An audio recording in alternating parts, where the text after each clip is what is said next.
15 years after Citizens United, lawmakers across the country are trying a brand new strategy to limit corporate election spending, and it's getting legally creative.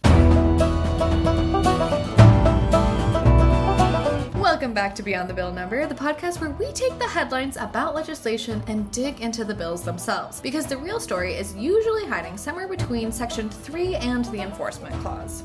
Yes, and of course that's the part that most people skip. You should never skip the Enforcement Clause. But today's episode is proof that sometimes the driest looking legislative language can have the biggest political implications. Exactly, because today we are talking about one of the most controversial Supreme Court decisions in modern politics, Citizens United versus the Federal Election Commission. Yes, the decision that launched about 15 years of arguments involving the word corporation, free speech and campaign finance, usually at a volume that makes Thanksgiving dinner pretty awkward. You know, they have Helena Troy with the ships and they have Citizens United with the fighting. Absolutely. But here's what makes 2026 super interesting. The outrage about Citizens United isn't new. It is, again, something that is ever present at a Thanksgiving dinner table. But what is new here is the strategy that lawmakers are trying. Yes, instead of trying to pass campaign finance laws that courts might strike down under Citizens United, a growing group of states are trying something that's a little bit sneakier. We love this sneaky legislation. They are rewriting the legal powers of corporations themselves. So at the top here, let's talk a little bit about how this can look different in the US versus the UK. Because as far as I understand, the UK also has something going on where they also see corporations as people, which is essentially what Citizens United is all about, codifying that corporations can be treated like human beings. Yes, absolutely. And of course, the effect in the US then is therefore that they have freedom of speech. Now, of course, we don't have freedom of speech in the UK, as every right-winger and President Trump in particular and Elon Musk would certainly affirm. So I have to be a little bit careful about what I say here, I might get arrested. We do have this concept of legal personhood. So a company is a sort of a legal entity in its own right. But the implications on campaign financing simply don't arise. So the negative effects of Citizens United, we just don't get in the UK. Now,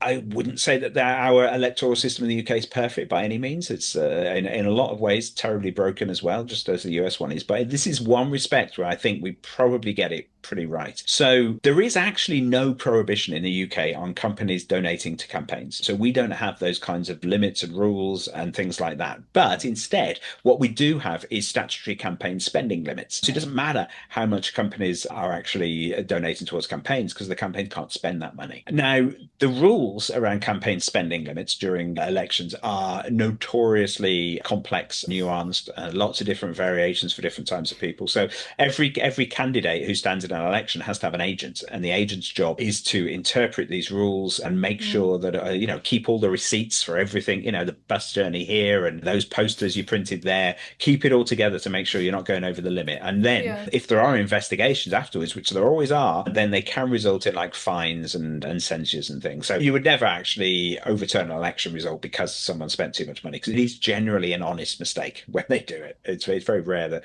you see people going out. But just to give you an idea of how it works, broadly speaking, in a national campaign, general election, one of the big parties are allowed to spend about £35 million on the election per party. And an individual candidate in a constituency is fighting for their constituency, say again in the general election, is allowed to spend about £20,000. Okay. So if you compare that to the amount, and we'll talk about the numbers in the US in a little bit, you're going to see it's a pale fraction of the amount of money that goes into US elections. But what that means is that our election campaigning is very different. So an election campaign really officially only runs for 2 weeks. Obviously, once you know an election's coming, then it does go on a lot before that. But the actual official period is only 2 weeks. You don't have adverts on TV from political parties. It just doesn't happen. What you get is the national parties will put out the odd little sort of adverts, generally called party political broadcasts. So they each prepare a set limit. They have a certain amount of time, and then the TV channels will all show them one after another on different days.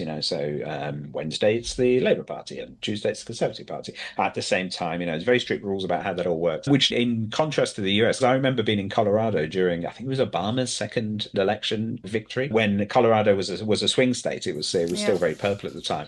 And oh my God, the amount of adverts on TV was just Yeah. ludicrous. And they were terrible as well. These awful, horrible, aggressive, unpleasant ads that people put out. And you just don't get that so much. Even though people have said in recent years our politics are moving in that direction, but it's nowhere near as bad as that. Yeah, I remember, I think it was last summer, I can't even remember at this point, but when Kirst Armour was elected, and you were saying that the entire process was about 6 weeks start to finish, and then you all Yeah. just get to go back to living your lives and not thinking about Mm. who's going to be the next PM and this, that, the other. Yeah. And we are like in the trenches right now of trying to figure out Yeah. who's going to be running in the next election. There's all these people I doing know. all these kind of exploratory podcasts where, someone will be like, so are you running? You're not saying you're running, this, that, the other. And the candidates who aren't candidates Yeah. are, I'm not this, but I'm floating some, and it's, Yes. it Yes. never ends here because of all It's that not, I money.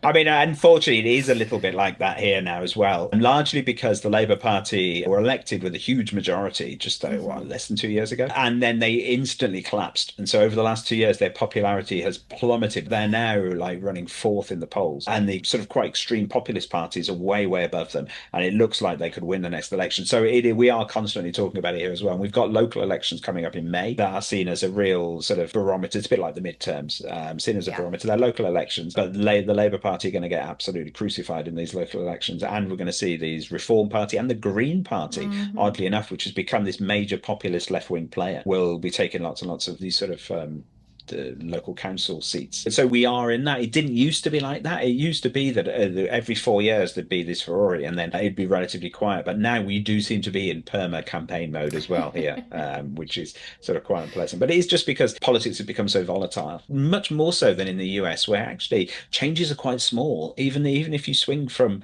the Republicans to the Democrats and then back again, those swings are actually quite small. Here it's just wild. Like parties are going up 30-40%, up and Yeah, down that's 30 pretty 40% crazy. in their votes. No one knows who to vote for, and people are just going for all sorts of different parties because we have more choice. That's one of the effects you get with more choice. It's a coalition government, baby. Well, I'd say this is a perfect primer to talk about the absolute chaos that today's episode Yes. is about. Absolutely. Absolutely. So we are talking about money in politics, and we have problems certainly in the UK with money in politics. As I say, because people are allowed to spend less money, our campaigns are quite quaint. They have to be more creative, I find, in terms of how they go out to get your vote. So in the last election, the Liberal Democrat Party was really struggling to get traction, and they couldn't just blanket adverts everywhere and spend lots of money. So instead, their leader decided to just do a stunt every day to get himself on TV. So every single day, the leader of a major political party he'd be windsurfing, and he'd fall off, and he'd go down some slide and fall off, and he was generally falling into water and making himself look completely ridiculous just to try and attract attention. And everyone was like, that just makes you look ridiculous. It says, yeah, but then I get to talk about my policies. They interview me about, falling off this thing, but then I get to talk about my policies and I get on TV, which I wouldn't otherwise. And it worked. I mean, they did very well. So, I'm kind of what do seeing you do how when you Eddie don't have the the money to Eagle was spend? able to get to the Olympics with the ideas that you all have going on there about how to campaign for yourselves. Look it up. Look up some of Ed Davies' stunts. I'm sure they're all on YouTube, because he's a funny-looking bloke to start with, and then him just being ridiculous in the election. But somehow it endeared him to people. It was a very Eddie the Eagle type thing, I think. Yeah. Okay. All right. Well, let's get into talking about these bills. Let's start then by looking at a fascinating legal question that's at the heart of this. If corporations only exist because states grant them charters, can states also define what those corporations are allowed to do, including whether they can spend money influencing elections? That theory is at the center of a wave of legislation across the country, including California's AB 1984, which may be the most ambitious example so far. Yes, yes. And I think people who object to this, of course, may well say that 1984 is appropriate. But if you want to follow these bills across all 50 states, it's exactly the kind of thing that Bill Track 50 was built for. Because when policy experiments start popping up simultaneously in dozens of legislatures, you need a good tracking map. Yes, which is what we'll definitely get into today. But first, Stephen, let's rewind just a tiny bit. For anyone who remembers the controversy, but maybe not the details, what all exactly did the Supreme Court decide in Citizens United? Okay, well, it was back in 2010, and the court ruled that the government generally cannot ban independent political spending by corporations or unions. And the reasoning was that political spending counts as protected speech under the First Amendment because, of course, as we've said, companies are people, and so therefore their speech is protected in the same way as any citizen would be. And the key word there is independent, right? Yes, yes. So this is again one of those classic little Supreme Court quirks, and they dug into the legal stuff that no one else could possibly understand, and figured out that it doesn't work to legalize direct corporate contributions to candidates. Those are still banned under federal law, but corporations and unions, in fact, are allowed to spend money independently. So, for example, on political ads that support or oppose candidates. Okay, which helped fuel the rise of super PACs and outside spending groups. So yeah, things were going that way anyway, but this decision really sort of supercharged and opened the door wider for this modern ecosystem of political spending, whereas now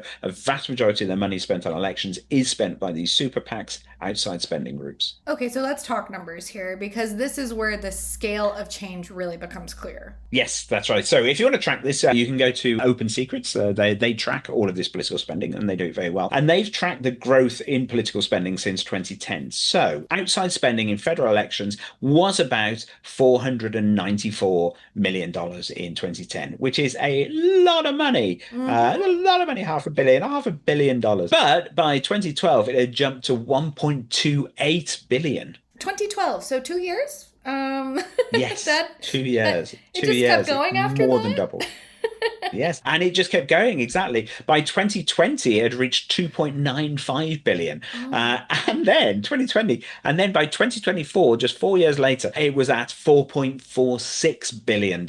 So this is crazy, crazy amounts of money that's being spent. You know, I am starting to see where maybe some of our wages are going. So that's a nearly tenfold increase from where it started. That is crazy. It is. It's nuts. And a large share of that spending comes from organizations that don't fully disclose their donors because they don't have to. Well, that's where the phrase dark money enters the conversation, right? Yes, absolutely, which is a great term, very sinister. But Citizens United protects corporate political spending. If Citizens United protects corporate political spending, how are states trying to regulate it now? Well, they're shifting the legal battlefield. Instead of regulating speech, these bills try to regulate corporate powers. In other words, if a corporation is a state-created entity, maybe the state can define what activities that entity is allowed to engage in. Exactly. That's the theory behind what some advocates are calling the corporate powers reset. All right, let's talk about this centerpiece bill, California AB 1984. What does this bill actually do? Well, it has three major components. So first of all, it revokes corporate powers that aren't explicitly granted under Californian law. Secondly, it states that election-related activity is not among those powers. Meaning corporations would not have legal authority to spend money influencing elections. Correct. And thirdly, it enforces the rule by treating violations as ultra vires, a legal term meaning an action beyond the authority of the corporation. Which sounds pretty technical, but has really serious consequences. Yes, exactly. So if a corporation violates the rule, it could risk losing charter privileges, including things like limited liability protections. But legislation isn't the only approach that's happening in this space. No. So something that's been attracting quite a lot of attention. In Montana, you have reform advocates pursuing a ballot initiative strategy, which is known as the Montana Plan. The idea here is to amend corporate charters through a constitutional initiative that limits election spending. But that effort ran into trouble earlier this year. Yes, unsurprisingly, it's running into legal problems. So on January the 6th, 2026, the Montana Supreme Court blocked the initial ballot language. The court ruled that the proposal violated the state's separate vote rule, which means a ballot initiative can't bundle multiple constitutional changes together. So it's a bit of a technicality. I was going to say, it sounds like a flag on the play. Even getting the proposal onto the ballot has turned into a legal fight here.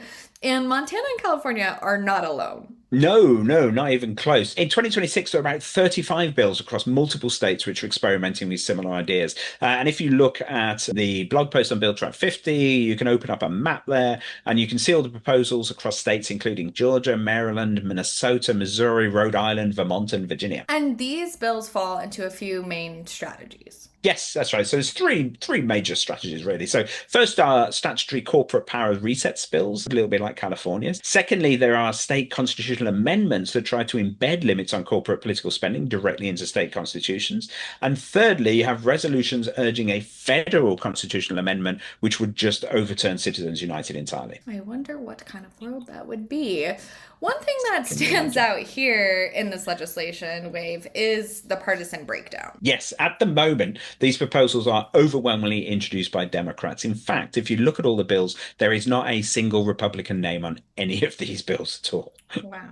I would say that was surprising, but it's really not, because it reflects how Citizens United has really become this partisan policy issue. Yes, exactly. And Democrat lawmakers do tend to frame the decision as a threat to democratic accountability. And Republican leadership generally prioritizes First Amendment concerns. You can understand that. But if you think about it, the Republicans moan about all the money that Democrats spend on elections, just the same way the Democrats moan about Republicans. So there's no real reason why this should be a partisan issue in the way it is, but it just has become that. Yeah, I think it's also like who is donating the money, and I think that's kind of the biggest problems from both sides is I don't want this person getting money from that, or whatever. So yeah. Right, but both parties do it. I mean, there's a few individuals who say I don't take big money, but the vast majority of the money in politics on both sides it comes from it. You can't just say the Republicans are terrible and the Democrats are saints here. No way. I mean, it's the dark money and the big money is on both sides. Right, and it's almost the exact same thing. So. Yes, tends to be the same people donated to both parties, which is insane if you think about it as well, isn't it? If you got enough money to play all the sides, why not? Okay, so realistically, what happens next with these bills? Well, the short answer is courts. That's, of course, if they pass at all. And some of these bills may pass in states with Democratic majorities, but almost any meaningful corporate spending restrictions will inevitably trigger litigation that will make its way through the courts and probably end up back at the Supreme Court. They are going to be busy. Yeah, exactly. And that's part of the strategy. If enough states test these ideas, the courts will eventually have to decide whether regulating corporate power is fundamentally different from regulating political speech. So you could see this very much as like the first wave. It's like, let's get some of this stuff before the courts. Let's get some legal decisions on this, a bit of precedent, and see whether it's actually worth pursuing. Yeah, and with the midterms coming up and people kind of tuning back into politics, we're about to go into that 2-year crazy sprint until we have a new president. Yep. If you want to track any of these bills or bills that are yet to be proposed, because this definitely is an emerging trend, you can see bills that move or stall. Which might be more common in some of these places across the country using Bill Track 50. And like we said, we have a great blog post with this that has an interactive map. You can see if your state is proposing any, because it's definitely an interesting thing to be checking out. Absolutely, because as this episode shows, the next big battle over campaign finance might not start in Congress or, in fact, the Supreme Court. Thanks for listening. Don't forget to like, subscribe, let us know your opinions on Citizens United and anything else that we spoke about today. And remember, some bills tweak the systems, others rewrite the operating manual for corporations and elections, but they all deserve a look-see beyond that bill number.